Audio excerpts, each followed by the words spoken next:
Hey, what's up, guys? So, Ford recently released the GT500 at the Detroit Auto Show. I'm sure everybody's Google searched that and checked it out. I just wanted to talk about it real quick. As some of you know from the last video, I announced that I was actually a huge Mustang fan. The belt buckle I wear every day has a Mustang emblem on it. I'll throw a picture of it up on there right now. But I wanted to touch base on the GT500 reveal. I didn't see like any major dramatic reveal about it. I know they held a press conference for it. So again, like I said with the Explorer video, little kind of bummed about the reveal not being like some super special type of thing. But let's talk about the car real quick. 5.2 liter supercharged V8. It is a similar engine to the one that's in the GT350s. It's not the exact same engine. Of course, it has the same displacement. It is the same block, things like that. But newer head. It's not a flat plane crank anymore. It is a traditional style crankshaft in there. So it only revs to, I think it was 7,500 RPMs. But new heads, new internals, stronger everything. Of course, we know that the vehicle is going to be pulling out 700 plus horsepower. They haven't announced the exact number just yet, but 700 plus is the estimated. They're also saying over 650 foot-pounds of torque. So that will make it the new most powerful Mustang ever made. The last GT500 was 662, I believe, out of the 5.8 liter supercharged V8 in that car. Couple things I'm really excited about. One, they are doing something like they did with the GT350. They're doing kind of a base model, and then they're doing a more track-focused version of it. So I think that's pretty neat. They're also adding on a carbon fiber package. Anyone who's watched some of the videos or looked at some of the photos can see the carbon fiber on the interior. And it's a good looking carbon fiber. It's not high quality premium like you find in some of the Germans.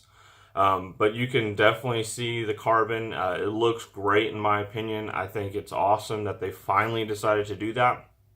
Also translating over carbon fiber wheels as well, although new design, different than the GT350R. So that's cool. Again, Ford is like the only mainstream manufacturer doing carbon fiber wheels.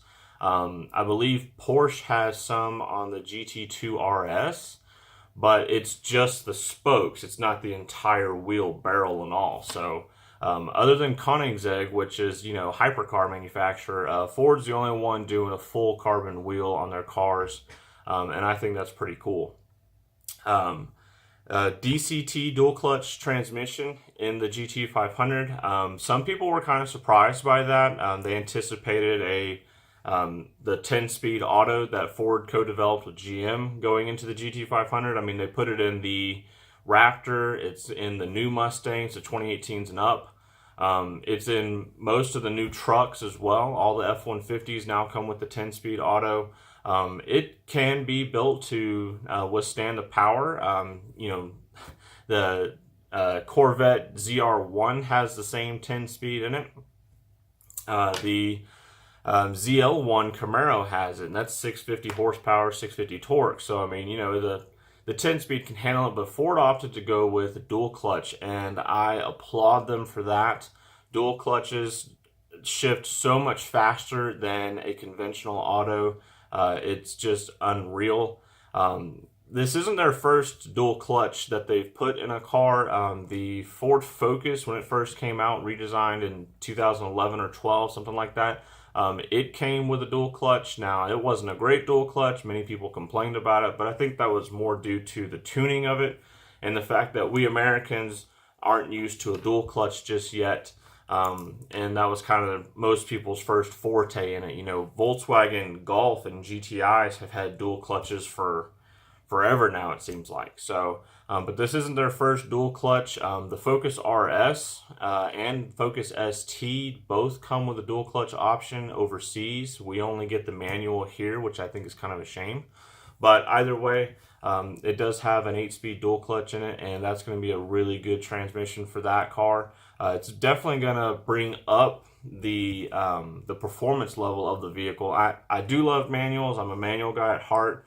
Other than the BMW, all my previous vehicles were manuals. So I do love the manual transmission. Don't get me wrong in that front. But the dual clutch for this particular car, I think, is the best route. Once you get above, to me at least, once you get above about 600 horsepower or so, really you're looking more towards top speed and performance, high level performance. And as much as I love the manual, I think that above 600 horsepower, the manual is just not quite appropriate for those applications. That's just my opinion. But either way, it's going to be pretty sweet. I can't wait to see what the car looks like in person. Just like with the 2015 Mustangs, photos don't really do it justice. Personally, I didn't really like the 15 when it first came out. I saw it in person and was able to find some good angles to look at, and I do like the car a lot now. I kind of felt the same way about the 18s, although I still prefer the 17 and under fascia over the 18s. That's just my opinion. But, overall, looking forward to the GT500 coming out and seeing what people can do with it. Real quick, I wanted to touch base on the Explorer, the 2020 Explorer. They did reveal the ST, and it's not as great as I was hoping it would be. It only has 400 horsepower. I believe it was 410 foot-pounds of torque or something in that range from the 3-liter twin-turbo. Now, that is more than the Lincoln Aviator, I believe. I could be wrong on that one. But it is more than just the engine-powered Lincoln Aviator. So a couple things about the Explorer ST that I'm not happy about is it seems to have the same wheels, brakes, and interior as most of the other Explorer line. Looking at the photos here on on Ford's website, you can see that the wheels are the same, they're just painted black. The brakes are the same, they're just painted red. And it's got the same seats from the Explorer Platinum, but they're just black and have an ST embroidery on it. Not too happy about that. It says that it has a sport tuned suspension, but I mean, other than the engine and the suspension, what else have you really changed? Because the brakes are the same, the wheels are the same. The exterior overall is about the same. The bumper looks different, but the rear looks the same. It's got the typical Ford blackout treatment. That's whatever. But, I'm a little kind of bummed on that front. I was hoping that it would be more.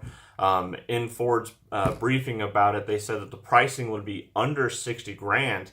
And for me, damn straight, it better be closer to the $50,000 mark if all you're going to do is basically change the engine and put some different suspension bits and some, appearance mods on it. I don't think it's a worthy competitor to the Durango SRT.